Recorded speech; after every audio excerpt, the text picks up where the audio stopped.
What's up, Metal Maniacs, and welcome back to Old School Metal Vinyl. A few weeks ago I got a request by one of you fellow followers asking me to do a vinyl special around Darkthrone, about Darkthrone, the legendary Norwegian metal masters. Now, the problem is that I own about 31, or better said now, 30 Darkthrone records, because yes, I sold one of my Darkthrone records. Oddly enough, I had decided to not sell anything by Darkthrone, but somehow I just had to get rid of one, and I will not tell you which one exactly. Bottom line, my whole Darkthrone collection will take way too much time to get analyzed, so I will only focus on the first 6 releases by the band, which in my humble opinion are where the band peaked in terms of artistic inspiration, and they are considered worldwide considered like masterpieces of the genre. Starting off with, I'll consider them in their chronological order of release, even if I didn't acquire them just like that. For instance, my very first album was Blazing the Northern Sky, but I'll talk about it in detail later. Starting off with Sude Journey. Now, we all know the history about this LP. This is their death metal debut when the band was still into this kind of Swedish-inspired, pretty generic death metal produced by the legendary producer Thomas Skosberry. And what to say, I really don't get much out of this album for some reason. Death metal Darkthrone never really clicked with me. I do see the potential some songs, but for some reason I don't really like the vocals on this LP. And let me just not get started on how much I absolutely hate that abomination of an album called Gold Lord that they were supposed to release just after this one, but they luckily skipped.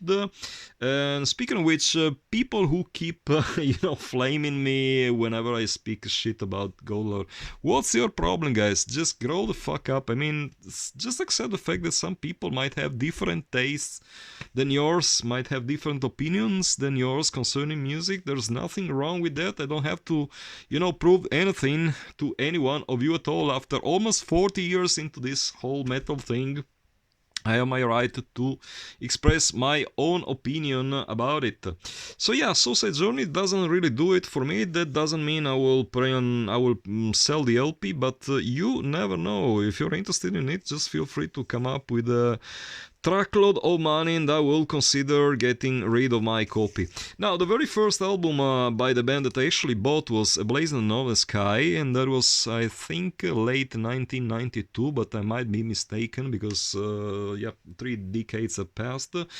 What is interesting to know is that it was not this copy, it was actually the CD version of it, because somehow the LP didn't make it to my local store. It did make its way onto another store, which was located in Trieste Merda, a town nearby mine, which was called Discoteca 33, if I remember correctly. Yep, that was the name. And but yeah, I ended up with the CD version first, and I only acquired the vinyl version, the first press vinyl version that you're now seeing in my hands, like 1 year later. I remember there was this guy from Bologna who sold his whole metal collection, and I bought a good 20 records of him, and this LP was among the list, was in the list, as well as the first Emperor mini LP, which I already own, so that was technically my second copy, which was later sold or maybe traded to for something else. I really can't recall the moment, but interestingly enough, I paid 10,000 liras for it, which once adjusted for inflation would be like 12 to 13 euros these days, so not a bad deal at all, like pretty sweet deal actually. This LP nowadays sells for like 500-600 euros easily. I don't know exactly the limitation. Limitation is, I don't know, maybe 2,000 copies must have been pressed, because back in these days vinyl used to sell pretty decently still, so I think at least 2,000 copies were pressed. And it got a proper distribution even. I remember I saw copies even in some shop in Florence during a high school vacation that happened to me. Mind you, I'm class 1975, so I was around 17. In 1992. Yeah, what to say? This is my favorite, by far my favorite DARKTHRONE release. What to say about this record that hasn't been said a million times? Really, all 6 songs included are absolute classics of the genre.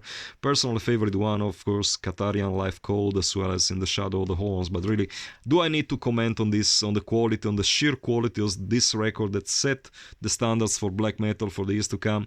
I really don't think so. Moving on to Under a Funeral Moon. Now, I acquired this LP a little bit later after its release. Originally released in 1993. I got it in 1994. Now, the interesting aspect about this LP is that some copies came with a poster, but unfortunately my own did not, for whatever reason. And I know at least 3 more friends who got a copy just around the same time as I did, and they didn't get a poster either. So my personal guess is that only a few selected copies included that done poster. Not that it bothers me at all, because truth be told, I absolutely cannot stand posters. I hardly ever hang them on the walls, and they're just annoying as hell. Just give me my music properly pressed on black vinyl, on glossy cardboard sleeve. That's all I'm asking for. Joking aside, this is of course yet another masterpiece in the discography of the band, no question about it. 5 songs on a very personal level: Natassin, Eternal Sleep, Summer of the Diabolical Holocaust, and Under a Funeral Moon. Yeah, what to say? This is the second part of the so-called Black Trinity, the true black metal releases that the band put out, which once again I think in terms of artistic importance and relevance, they are the best ones. No offense meant to whatever they released. After the year 2000 or whatever, when they switched to this, black slash punk thing, which I totally admire them for. Those albums still get quite a lot of playing time. I'm not a big fan of the doom metal that they are releasing these days. That absolutely sucks, but that doesn't concern. What matters that this album, it's the original version, incredibly pricey these days, not as pricey as the next one, but still pretty sought after. People pay crazy amounts of money. Not as much as Transylvanian Hunger though. This is their most controversial and rarest album. This is actually one of the rarest albums, not just in the black metal subgenre, but in metal as a whole. I believe that no more than 500 copies must have been pressed. Perhaps a bit more, but not that much more. On Discogs, if I believe the info provided there are like 400 people claiming they own a copy, which makes me think there must be at least 1,000 exemplars around. I'm not really sure about the limitation, but the reason why it has become so rare, it's because the band was not particularly smart back in the day. They came up with this pretty stupid statement: Norse Karisk black metal. Now, I know this is all the stuff for whoever's been into black metal for longer than, 2 weeks will probably know this information, but in case you've been living under a rock for the past 30 years, Uncle Old School Metal Vinyl will provide you with an explanation. So the band decided to have this stupid Norwegian Aryan black metal statement printed on the backside of the cover, and of course that spawned an incredible controversy, with the label releasing some press note taking the distance from their declarations and whatnot, but I think that also the band came up with some very half-assed apology for it, which they really didn't have, didn't really put much energy nor interest in. Bottom line, this is absolutely a classic in the genre, and it's, as I said before, the rarest album they ever released. The people pay insane amounts of money for this album. Absolutely, I have no words to actually understand how can people pay so much money for what is basically a piece of plastic. Personally, I really love it. I played it quite a lot. I have it on CD as well. And once again, this is not a record that was bought upon release, on vinyl at least. I bought the CD, I got the vinyl a couple of years later, thanks to one dude called Mighty North. That was his nickname, and he sold it to me for like $100, which back then seemed to be high price, and it actually was, but in hindsight, it's a pretty sweet deal. Next up, Pancer Fils. Now, this is the album where they switched to Moonfog Productions, the label run by the Satyr guy from Satyricon. And once again, this is one of those LPs that were supposed to come with a poster, and guess what? My copy did not. And once again, I know other people who bought the record at the same time as me. That's upon release, and they didn't get any poster. So I guess I'm just out of luck with posters. Whatever the reason might be. What to say about this record? Musically speaking, we all know it heavily rips Celtic Frost stuff off. I don't know how they didn't get sued by Tom Warrior's band back in the day, because there are some riffs that are just blatantly stolen from Morbid Tales and Emperor's Return, but it is what it is. Perhaps not my all-time favorite Darkthrone release, but a pretty strong one nonetheless, even if it's technically not even their own music.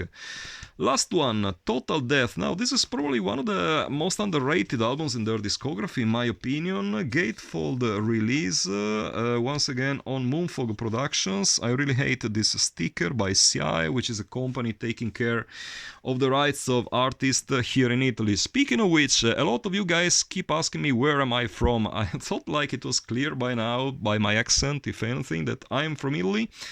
And yeah, so I hope that has been clarified once and for all, because yeah, that's a question that for some reason you guys keep asking me. I'm Italian, nobody's perfect. So yeah, pretty cool record to close their classic discography, side A being slightly stronger than side B, but absolutely underrated if you manage to get it for a good price. I don't think that's the case because it's pretty fucking expensive, but yep, absolutely has to be in every metal collection around. So I think that does it for this episode, because I decided to concentrate, as I said in the beginning, only on the first 6 Darkthrone releases. I will be back to you guys in the next days, hours hopefully, with another episode dedicated to one single Darkthrone LP that I sold. I had decided to stick to Darkthrone because I really love the band, even if I lost all my interest in black metal, but Darkthrone is one of those bands that I had decided to keep.